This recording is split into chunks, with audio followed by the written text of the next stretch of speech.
You will hear a man talking to a receptionist at a hotel. First, you have some time to look at questions 1 to 7.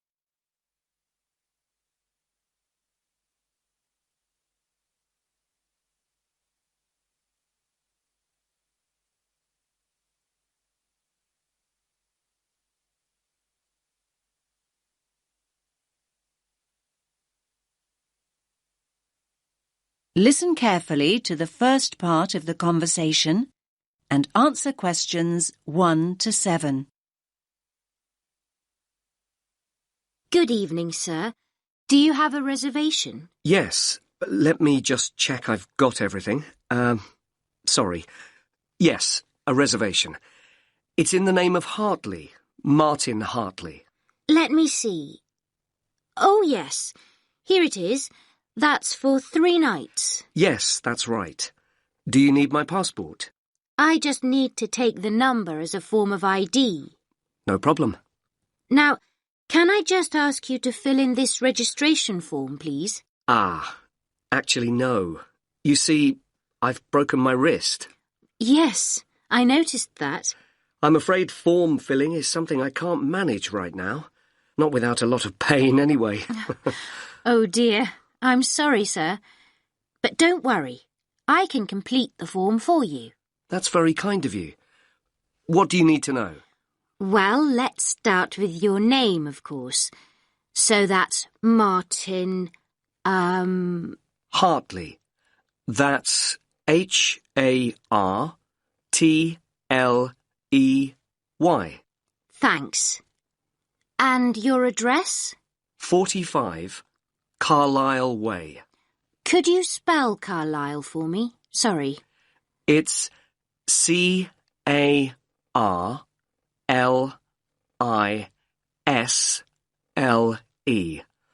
You don't pronounce the S. Carlisle Way. And that's in Lewes. Lewes.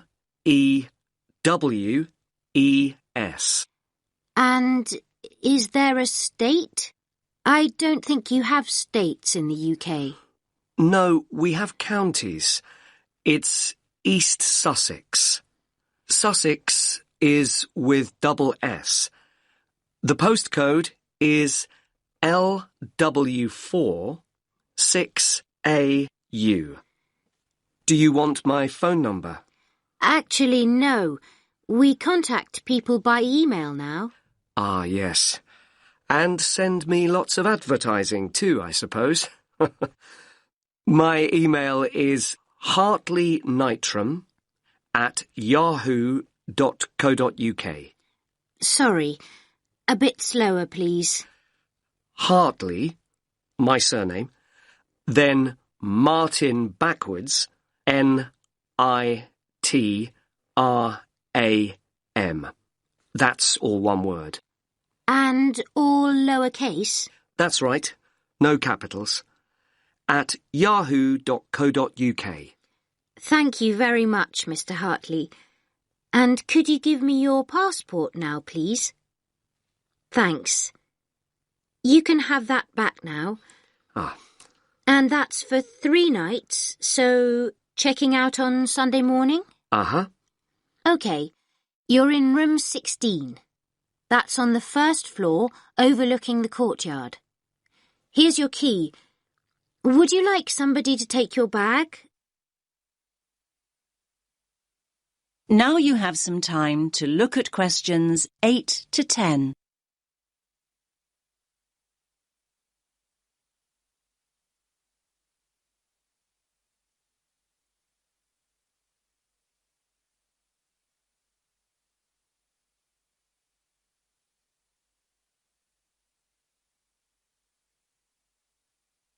Now listen to the next part of the conversation and answer questions 8 to 10.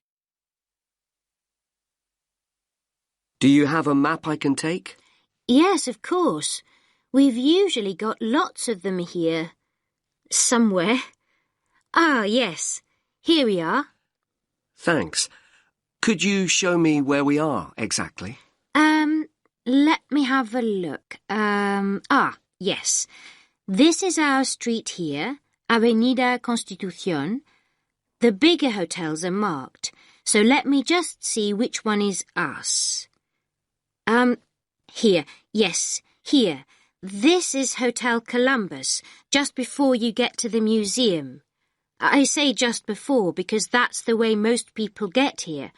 I mean, coming from the main square where all the buses stop, or from the station.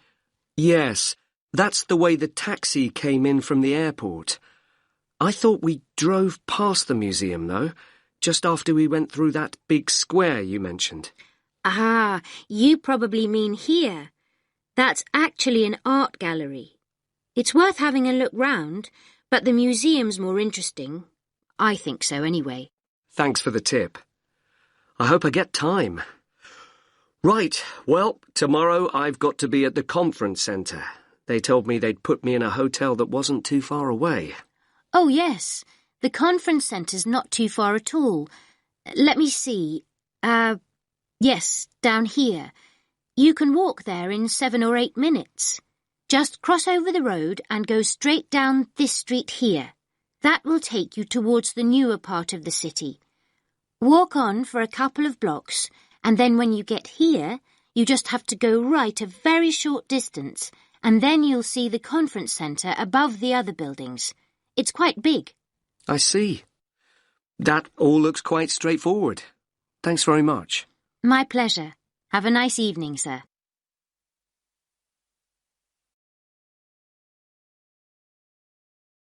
You now have half a minute to check your answers.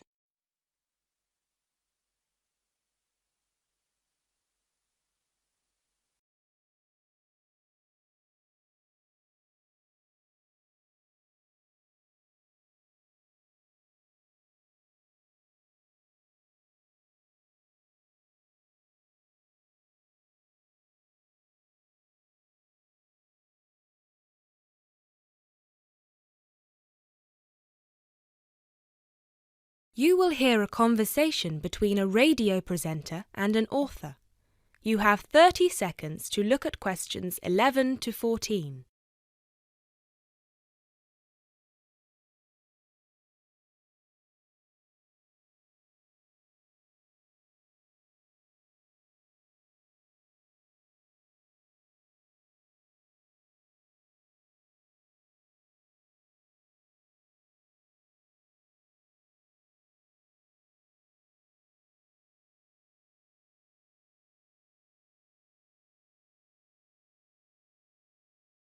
And here with us today we have Patricia Abadan, author of the best-selling book Beginner's Guide to Self-Publishing and owner of the self-publishing company Make a Book.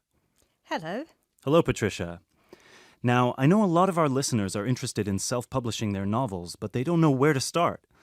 As a successful self-published author, what would you say are some of the pitfalls they'd need to avoid? I'm glad you asked that, Mark.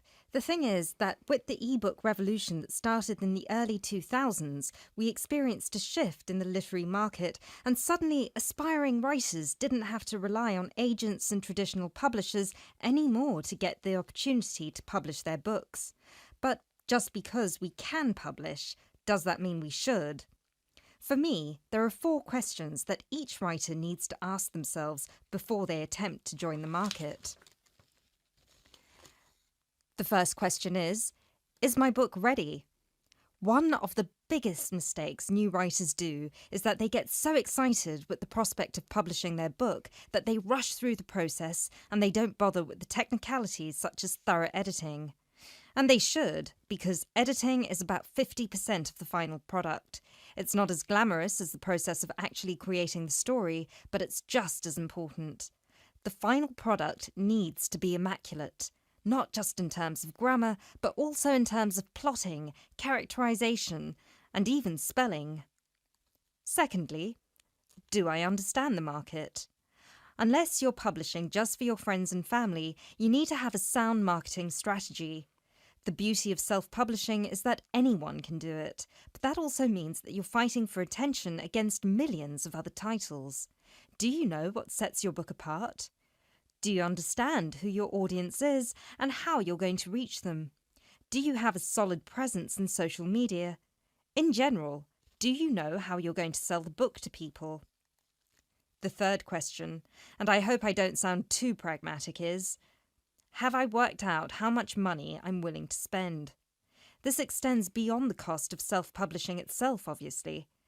There's the cost of advertising, the cost of proofreading and copy editing, the cost of giving away free copies to reviewers, and let's not forget the cost of a professionally done cover. The truth is that the more you see your book as an investment, the more of a return you're going to get. But either way, you need to know what your available funds are. And the final thing is something most writers overlook, but it's just as important as the other three. Have I started my next project yet? Remember, one book is never going to make you rich, and it's never going to make you famous. If you want to succeed, you need to keep writing and keep publishing as many books as you can. That's how you build an audience, and how you get your book to the top of the charts.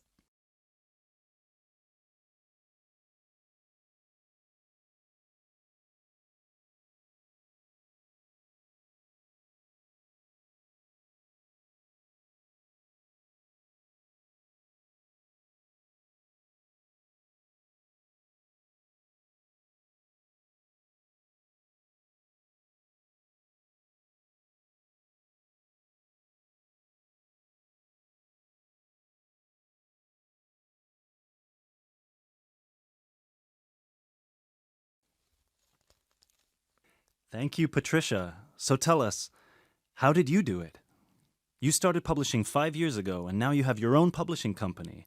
How did you get here so fast? To be honest with you, the first book I ever published was a flop, and it was because I didn't follow almost any of the rules I just told you. My novel was poorly edited, it had a cheap-looking, self-made cover, and I had no idea how to get people to buy it. For about a year, I checked its dismal sales every month, and I wallowed in self-pity. But then, I decided it was time to change and do something. The first thing I did was get a subscription to all the writing magazines I could find out there. I'd read them all from cover to cover and followed the experts' advice as if it was gospel. I wrote almost every single day, and I submitted short stories to every competition I could find out there. I also started a blog, and I set up my own page.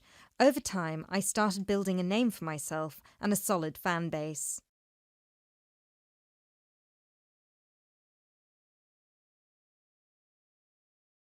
I didn't want to be associated with my first book, so I decided to publish my next book under a different name. This time, I sought professional help with editing, and I spent months working on it until it was ready. I also sought the advice of friends who worked in marketing and tech-savvy friends who helped me come up with a marketing plan. Since I already had a platform, my website and my social media pages, it was much easier to reach the people who would be interested in reading my book. And of course, while all of this was happening, I was also in the middle of my next novel, which I planned to have ready for editing by the time the previous one was out. So, yeah, I published my second book about 2 years after my first, and it was a completely different experience. And now, here I am. Thank you very much, Patricia. I'm sure our listeners have been inspired by your story.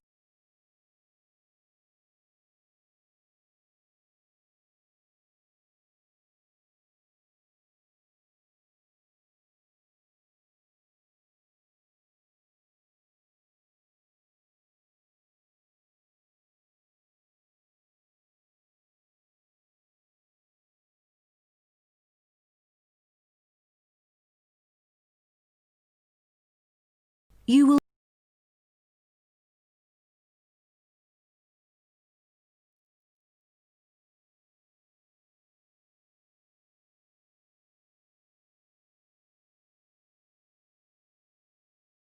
Listening, Section 3. Changes in Intelligence. Exercise 2. Listen to Martin, Maria, and Farouk discussing some project work. First, you have some time to look at questions 21 to 27.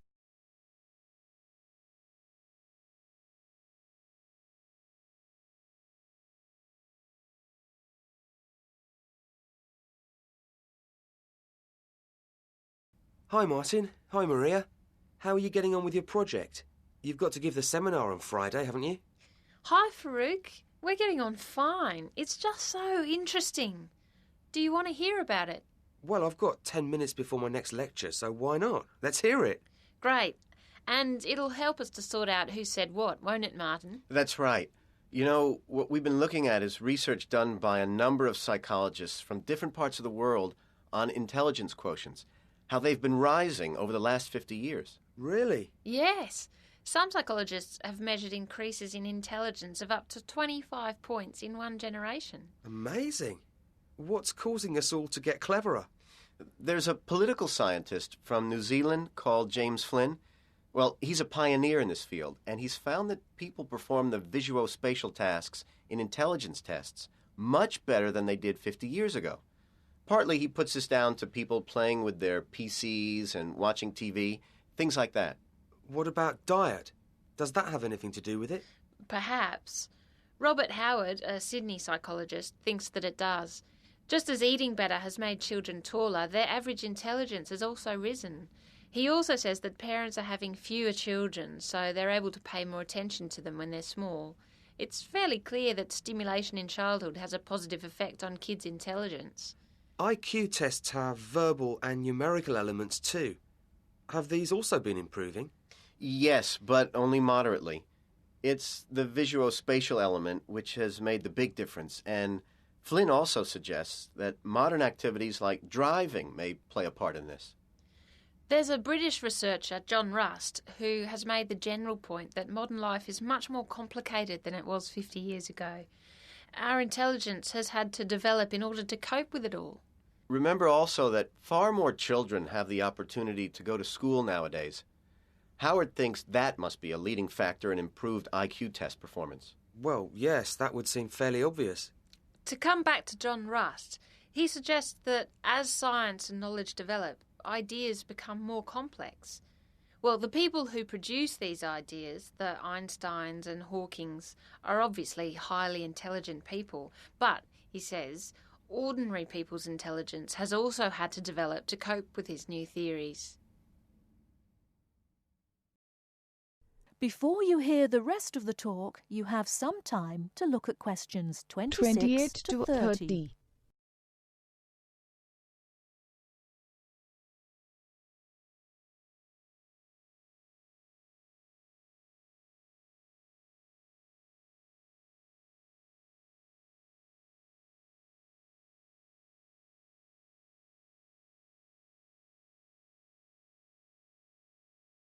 Are there any limits to intelligence, or will the human race just continue to get cleverer and cleverer? Well, actually, research in some Western industrialized countries, such as Australia, and some European countries, suggests that intelligence rose quite steeply for 2 or 3 decades, and then leveled off a few years ago. Some pessimists think that quite soon we may see it beginning to dip. In some countries, students seem to be less motivated than before. In that sense, there may well be a limit to intelligence. On the other hand, this rise in intelligence started to happen some years later in East Asian countries, the so-called Asian tigers, and it still hasn't levelled off. Is higher intelligence what has caused exam results to improve here in Britain, do you think? Well, that's rather a political question, so it depends who you ask. But you must remember that 30 years ago, only about 5% of school leavers here went on to university. But there's been a vast expansion of the university system, and nowadays about 30% of young people get a higher education. So I guess exams must have been getting easier for all those people to get in. You now have half a minute to check your answers.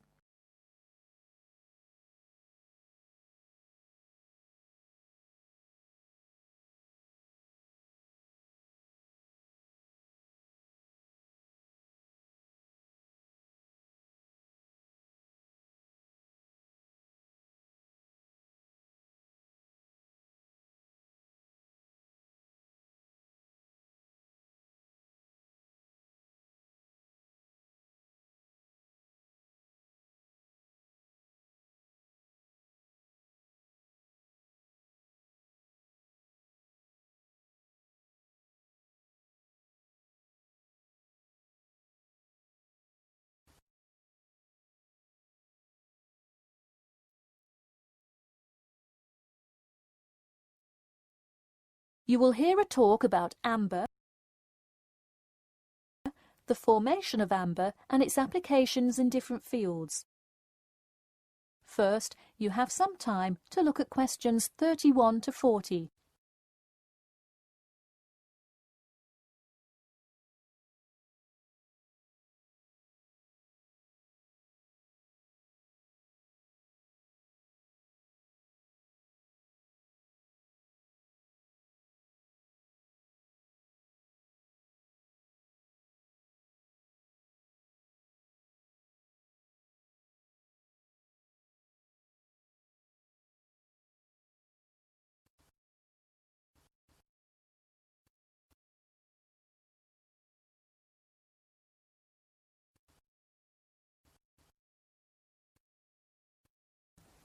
Now, listen carefully and answer questions 31 to 40.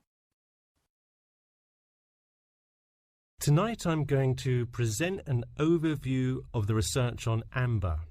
Okay, I'll start by giving a brief introduction about amber, then talk about the formation of amber, and then describe amber's applications in different fields. First of all, what is amber? Amber is not a stone, but is ancient fossilized tree resin, which is the semi-solid amorphous organic substance secreted in pockets and canals through epithelial cells of the plant. And why is resin produced? Although there are contrasting views as to why resin is produced, it is a plant's protection mechanism. The resin may be produced to protect the tree from disease and injury inflicted by insects and fungi. Amber occurs in a range of different colors. Besides the usual yellow, orange, and brown, other uncommon colors are also associated with it. Interestingly, blue amber, the rarest Dominican amber, is highly sought after. It's only found in Santiago, Dominican Republic. There are several theories about what causes the blue color in amber. The most common one links it to the occurrence of volcanic dust that was present when the resin was first pressed out from Hymnaea protera millions of years ago. At this point, you might be curious about how amber is formed. Molecular polymerization resulting from high pressures and temperatures produced by overlying sediment transforms the resin first into copal. Sustained heat and pressure drives off terpenes and results in the formation of amber. Copal, that I've just mentioned, is also a tree resin, but it hasn't fully fossilized to amber. More generally, the term copal describes resinous substances in an intermediate stage of polymerization and hardening between gummier resins and amber.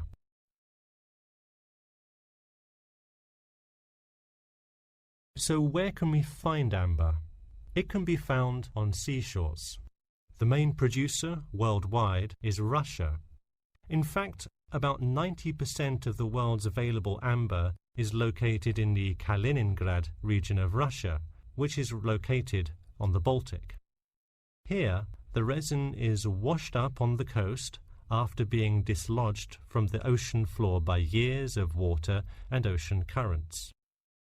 However, exposure to sunlight, rain, and temperate extremes tends to disintegrate resin. This also indicates that amber is not really an ideal fossil preservative for most uses. We've already learned that amber is made of tree resin. It often includes insects that were trapped within the tree many millions of years ago. A piece with a visible and well-arranged insect is generally valued much higher than simple, solid amber. One Dominican amber source reported finding a butterfly with a 5-inch wingspread. This is both a large and unusual find, and most butterfly specimens have no more than a 2-inch wingspan. Inclusions in Dominican amber are numerous, one inclusion to every 100 pieces, Baltic amber contains approximately 1 inclusion to every 1,000 pieces. Now that you have a basic knowledge of amber, I'd like to talk a bit about amber's application in different fields. First, amber is appreciated for its colour and beauty. Good quality amber is used to manufacture ornamental objects and jewellery. For instance, using a variety of exclusive, first-class quality natural Baltic amber with silver to make natural amber jewellery. But due to the biodegradation of amber fossils, people with amber jewellery have to take special care of it to ensure that the amber is not damaged. It was previously believed that amber worn on the neck served to protect one from diseases of the throat and preserved the sound mind. Callistrate, a famous doctor in the Roman Empire, wrote that amber powder mixed with honey cures throat, eye, and ear diseases, and if it is taken with water, eases stomachache. While the mystery around that use of amber has not been cleared, one thing is sure: it will help effectively to defeat small malaises. Amber has even been used as a building material. Amber created the altar in St. Brigida Church in Gdansk, Poland. In St. Petersburg, Russia, the walls of the famous Amber Room were lined with intricate carvings and inlaid designs. This palace room is being reconstructed from photographs and can be visited at the Catherine Palace, located in the town of Tsarskoye Selo. And finally, the fourth use of amber is that